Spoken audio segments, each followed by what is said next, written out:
सिया राम जय जय राम। हरिओम तत्सत। तो चलो एक बार फिर सबही के संग मिलकर हरि कथा को आगे बढ़ाएं। अब पिछली बार हमने कथा सुनी कि रावण ने कुंभकर्ण को नींद से जगाकर युद्ध में भेजो और उसकी मृत्यु के बाद जब वे विलाप कर रहे थे तो उसका पुत्र इंद्रजीत उसके कक्ष में आयो। अब सुनते हैं आगे की कथा।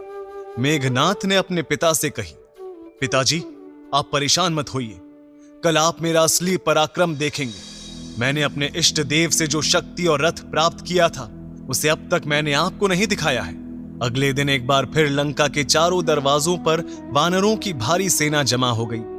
दोनों ओर के योद्धा अपनी अपनी विजय के लिए लड़ रहे थे।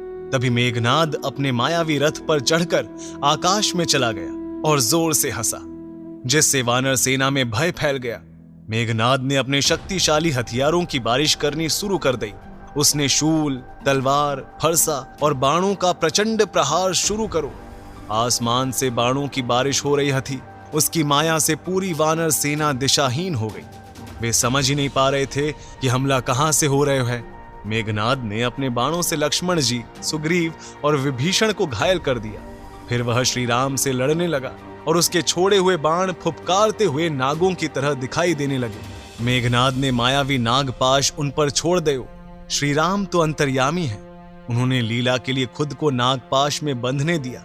उन्हें बंधा देखकर वानर सेना परेशान हो गई और फिर मेघनाद उनसे दुर्वचन भी कहने लगा तो जामवंत ने उसे ललकारा। मेघनाद ने जामवंत पर त्रिशूल चलाया, जिसे जामवंत ने पकड़ लिया और उसे मेघनाद की छाती पर दे मारा। मेघनाद गिर पड़ा, लेकिन एक वरदान के कारण वह नहीं मरा। इसी बीच नारद मुनि ने गरुड़ को श्री राम की सहायता के लिए भेजा। गरुड़ जी ने आकर सभी माया से बने नागों को खा लिया और श्री राम नागपाश से मुक्त हो गए। उधर मेघनाद जो बेहोश हो गया था, जब होश में आया तो राम को मुक्त देखकर उसे बड़ा क्रोध आया। मेघनाद तुरंत युद्ध छोड़कर एक पहाड़ी की गुफा में जाकर एक मायावी यज्ञ करने लगा, जिससे उसे अजय शक्ति मिल सकती है। श्री राम ने इस बात को सुनकर लक्ष्मण को यज्ञ को नष्ट करने और मेघनाद को मारने का आदेश दियो। लक्ष्मण, अंगद, हनुमान और अन्य योद्धाओं के साथ यज्ञ को नष्ट करने के लिए रवाना हो गए। जब वानर सेना विभीषण की बताई हुई गुफा पहुंची तो उन्होंने पत्थर और वृक्ष फेंककर मेघनाद के यज्ञ को रोक दियो। अब मेघनाद का क्रोध चरम पे हथो। लक्ष्मण के सामने पहुंचकर मेघनाद ने एक भयंकर गर्जना की और त्रिशूल से हमला कर दियो, लेकिन लक्ष्मण ने उसके त्रिशूल को बाण से तोड़ दिया। अब मेघनाद ने माया को प्रयोग करो अदृश्य होकर अलग अलग रूप धारण करके लड़ने लगा। अब लक्ष्मण समझ ही नहीं पा रहे थे कि बाण चलाएं तो किधर। वे परेशान और अत्यंत क्रोधित हो गए और मेघनाद को समाप्त करने का निश्चय कर लियो। उन्होंने श्री राम के प्रताप का स्मरण करो, गहरा ध्यान लगायो और मन में लक्ष्य साध कर मेघनाद के छाती पर हमला करो, जिससे उसकी मृत्यु हो गई। मेघनाद जमीन पर गिर गयो और कुछ ही क्षणों में उसके प्राण निकल गए और महाबलशाली इंद्रजीत को अंत हो गयो। अब रावण ने जब अपने बेटे की मौत की खबर सुनी तो वह बेहोश होकर जमीन पर गिर पड़ो।